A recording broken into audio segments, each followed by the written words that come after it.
APEC China 2026. Tribal Hall. Yan. So, suking ko na.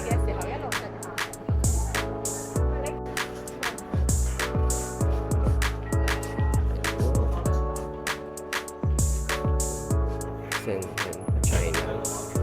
Yan ang hinahanap ko.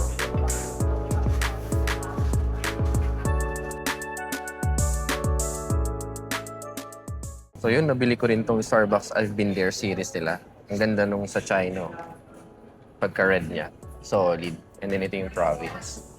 So mga paps, by the way, no, naisip niyo na ba kung paano nag-work ang isang trading platforms? So ito yung mga bagay na dapat niyo munang matutunan, no, bago kayo mag-risk ng totoong pera.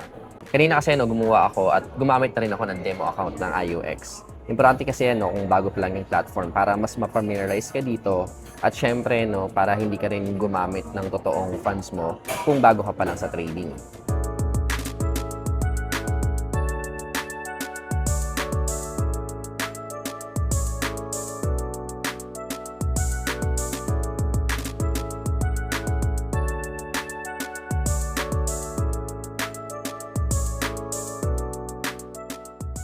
So dito nakapag-explore ako ng iba't ibang market. Yan, katulad sa gold, forex, commodities, and mga indices. Nakapag-explore din ako ng interface nila, ano bang itsura nito, at ano ba yung mga available tools na meron dito sa IUX. Napansin ko dito na everything is organized in one place. So from market information to educational resources and account management features. Para sa mga beginners, no, importante rin malaman nyo talaga kung paano nag-work yung isang platform o kung paano ito gamitin. No? Crucial yun para ka lang din nag-aaral kung paano mag-trade. Si IUX din pala, no, meron silang affiliate program para sa mga eligible creators and partners. Kung gusto nyo pang malaman yung about dyan, pwede nyo check yung kanilang official website and check the applicable terms and conditions. And remember mga paps, itong video na to ay for educational content only. This is not a financial or investment advice. So lagi niyo munang iintindihin yung risk bago kayo mag-participate sa kahit anong financial markets.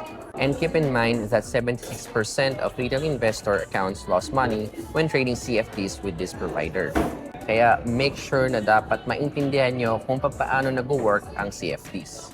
So yun mga paps, check nyo lang yung kanilang official website kung meron pa kayong gusto matutunan kay IUX or comment nyo lang yan dito at sasagutin natin yan. So yun lang muna mga paps. Thank you. Bye-bye.